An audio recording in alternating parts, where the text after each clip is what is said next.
நாங்கள் 62 உங்களை பார்த்தவங்க, உங்கள் தகப்பனாரை பார்த்தவங்க.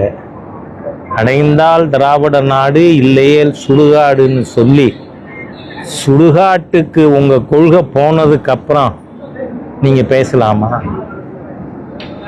ஸ்டாலின் அரசியல் பேசலாமா? உங்கள் கொள்கை சுடுகாட்டுக்கு போச்சுங்க. அந்த மாதிரியான ஒரு கொள்கை வைத்துக்கொண்டு நீங்கள் தேசியத்துக்கு எதிராக பேசினா பெரிய மனுஷன் நினச்சிக்கிறதா என்ன? நீங்கள் பேசினது அத்தனையும் பொய் என்பதை இன்றைய தினம் காலையில் உள்துறை அமைச்சர் அவர்கள் தெளிவாக, அதாவது அதை ஆங்கில ஊடகங்கள் என்ன சொல்லியிருக்காங்க, Udhayanidhi Stalin torn to pieces. Udhayanidhi என்ன பண்ணியிருக்கார்? உதயநிதியை கிழிச்சு எறிஞ்சிருக்கார் உள்துறை அமைச்சர் அப்படின்னு ஆங்கில ஊடகங்கள் எழுதியிருக்கு. அதனால் நல்ல சூழ்நிலை இருக்குது. நம்ம தொகுதியில் ஏற்கனவே சட்டமன்ற உறுப்பினராக 5 வருஷம் ஒருத்தர் இருந்தார்.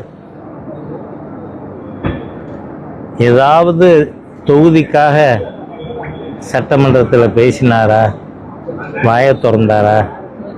ஆகவே அந்த மாதிரியாக தமிழகத்திற்கு பிரயோஜனம் இல்லாமல், காரைக்குடிக்கு பிரயோஜனம் இல்லாத ஒரு நபர் அவர் இருக்கிறது வேஸ்ட்டுன்னு மக்கள் பேசுறது.